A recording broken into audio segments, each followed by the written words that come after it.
Saudara Basuki Cahayapurnama atau Ahok dilaporkan ke KPK oleh Poros Nasional Pemberantasan Korupsi atau PNPK. Ahok dilaporkan atas dugaan tindak pidana korupsi pada saat menjabat sebagai Wakil Gubernur dan Gubernur DKI Jakarta.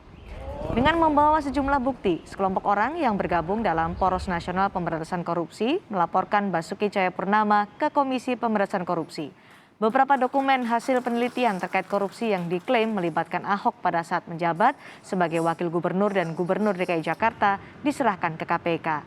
Ahok dilaporkan atas dugaan tindak pidana korupsi beberapa kasus. Salah satunya adalah pembelian rumah sakit Sumber Waras. Sekitar 7 kasus ya, mulai dari ada kasus Sumber Waras, tanah BMW, tanah Cengkareng, kemudian dana CSR itu diklaim sebagai keberhasilan padahal itu melanggar sekian banyak undang-undang, kemudian reklamasi, lalu ada dana non-budgeter dan Selain mantan Gubernur DKI Jakarta Ahok, Gubernur Jawa Tengah Ganjar Pranowo, Anies Baswedan hingga Erlangga Hartarto juga dilaporkan. Presidium Poros Nasional Pemberantasan Korupsi Adi Masardi mengatakan hal ini perlu dilakukan agar adanya kepastian hukum terhadap nama-nama tersebut yang diduga terkait dengan sejumlah kasus hukum.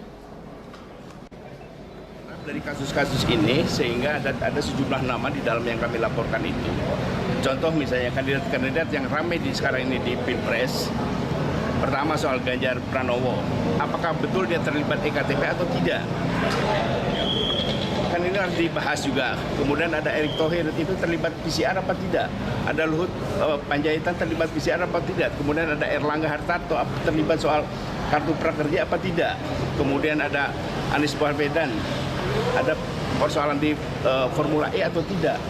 Dan banyak lagi kandidat yang lain agar tahun ini dibersihkan. Kalau memang bersalah segera ditangkap, kalau tidak bersalah dinyatakan clear.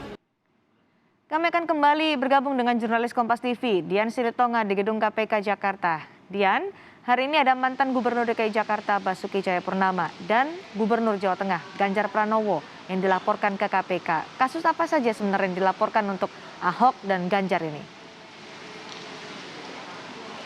Ya, Cindy, yang pertama untuk mantan Gubernur DKI Jakarta Basuki Cahayapurnama ada 7 kasus yang dilaporkan.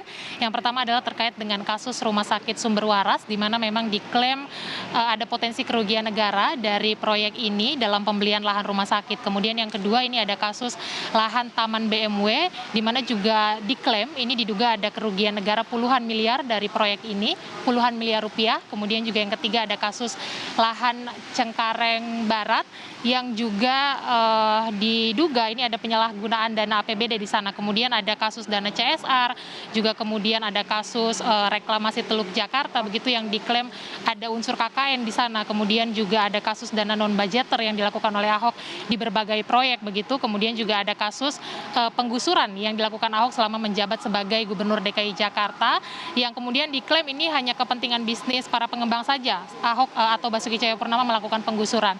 Itu untuk Basuki Cahayapurnama. Untuk Gubernur Jawa Tengah Ganjar Pranowo ini juga dilaporkan dalam kasus proyek IKTP begitu yang kita tahu pada 2017 yang lalu sebenarnya sudah diusut oleh KPK, kemudian juga sudah masuk persidangan.